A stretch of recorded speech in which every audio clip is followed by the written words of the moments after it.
Assalamualaikum dan salam sejahtera, semua peminat bola sepak tanah air. Selamat datang ke Liga M Update, platform nombor 1 anda untuk semua cerita panas dari kancah bola sepak tempatan. Perlawanan suku akhir pertama Piala FA 2025-2026 sudah pun membuka tirai dengan penuh drama, gol dan emosi. Dalam video kali ini, turut disertakan dengan kedudukan terkini, penjaring terbanyak, bantuan gol terbanyak, serta jadual perlawanan seterusnya. Jangan lupa ya geng, sebelum kita teruskan, tekan butang like, share dan langgan saluran ni.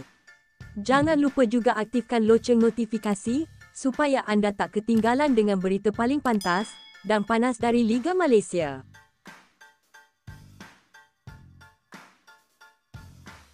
Piala FA 2025, suku akhir pertama pada 18 Oktober.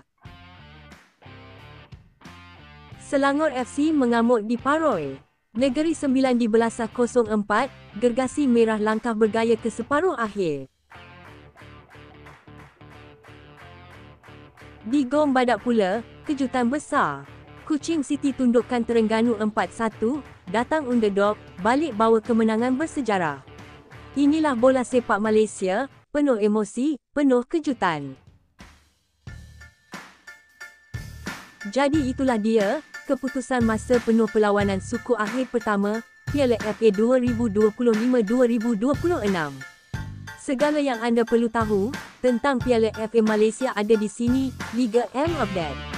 Teruskan sokongan anda, jangan lupa like, share dan langgan saluran ini, sebab di sinilah anda akan dapat berita terkini dan paling pantas tentang bola sepak tempatan.